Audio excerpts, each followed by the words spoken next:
Hello and welcome. I am a lady living off the grid, and I thought that I would start sharing a little bit about my journey. It will be 12 months very soon of moving onto the land, and it has been a wild ride, beautiful ride, interesting to do as a woman on my own. I am trained as a Pilates instructor and a horse riding instructor. And I have a lot to share. I'm very excited to start to go into the details of how this is coming together and how we've been getting along. And I thought my first video I would start to share with some of you people who are in the throes of making that decision to move from your comfy home in a suburban area or wherever it is. Maybe even a not so comfy home. We moved from a relatively comfortable place in order to afford the finance on the land, and then we had to build really cheaply. There's a saying, pay peanuts, get monkeys. That was really applicable.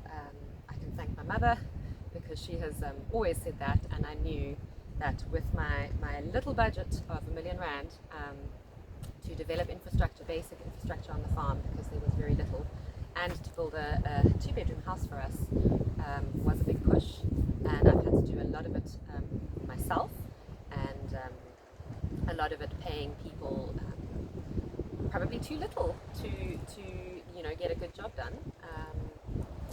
But you can save a lot of money if you figure out how to do things yourself, or if you at least just get into the habit of doing a lot of quote finding, because you'll find that the quotes to paint or to do a fence or to hire a digger, they can be substantially cost saving if you put in that effort.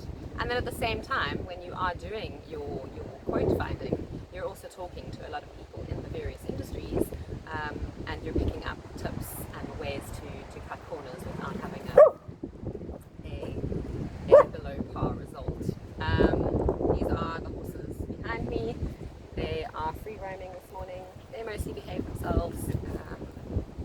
There are 3 of them, and it is one of the strongholds of being on the land is being in connection with nature. And the girls here, they've taught me a lot already. So getting back to how to get off the grid smoothly, I think the first thing to consider is the area that you choose. Because your neighbours, the quality of your neighbours and the kind of relationship you have with them is going to be crucial for your success. And obviously being in a community area, or just in an area that you that speaks to you. So spend time there. We lived in this area for 6 years before making the plunge. I had been looking at farms for over 10 years, probably closer to 15. It's been my lifelong dream, and it was quite a story. That's a story for another time, how I finally made the leap emotionally and financially to get to this point. It has been quite overwhelming and terrifying, and I've had to have a lot of prayer and a lot of faith, and we have good days and we have quite a lot of hard days. So the area, get to know it really well, get to know the neighbours, think about fires. We just had a fire come through last month, and that was quite terrifying. It got quite close. It made us clean up around and under the house in a period of 36 hours or so of almost non-stop work, because obviously if you've got stuff that is burnable kindling around your house, then you've got much less chance of saving the house. I did a very good evacuation run with the animals. I got all of the 12 of them out in the space of about 3 hours and put them successfully in other people's care, all on my own. A lot of praying, a bit of Bob Marley even, to help the horses and me to stay breathing through that terror. But we were very lucky that the fire did not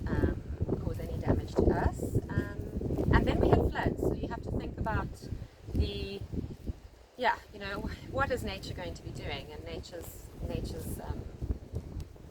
ways, earth, air, fire, and water. Um, yeah. Taking out some of the trees, that the fire department had said that I should do. I did do, but I'm now left with a big mess, which at the moment is more of a fire hazard than just having standing trees because they're dead. And I haven't taken out enough, but then I wanted a windbreak, and a bit of privacy. So there's a lot to think about. I also struggled a lot in the beginning with water supply, and then with electricity, because we were using 2 truck batteries, staying in a small Wendy house for 7 or 8 months when we first moved to while we were building. And the trees over that winter grew over the solar panels a bit. You wouldn't notice because they're quite far away, but they covered the solar panels enough that we had no power for about 3 weeks. We had to dig a very long trench, because at the same time we were also trying to make the pump that I used to pump river water a permanent installation, so we didn't have to keep moving the solar panels and setting everything up when we wanted to turn the submersible pump on. And I must tell you, that pump is incredible. It does amazing things with dirty water. Well, it's not dirty, it's river water, but a lot of pumps will not tolerate what that pump does, and it pumps up a hill 500 meters. Obviously it loses its force, but we're figuring out how to stagger. I am figuring out how to stagger the system. When I say we, I do have a son. He is quite young, he's under 10, but he is a bit of an engineer, so he helps a lot. The dog and the horse are just having a word. He's still understanding life here. The little Jack Russell's only been with us for 2 months. So the area, your neighbors, obviously security, practicality. We are almost an hour away from schools and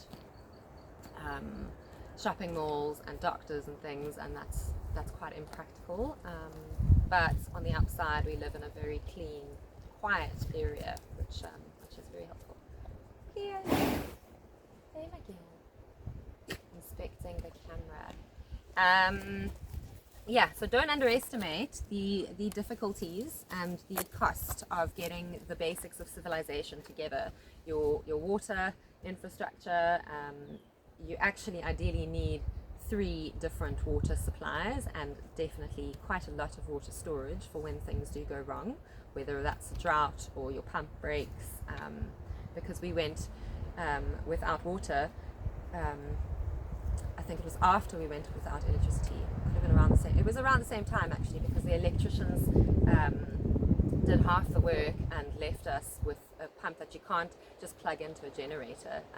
So there was no way to power it until we were finished running the 300 meters of cabling.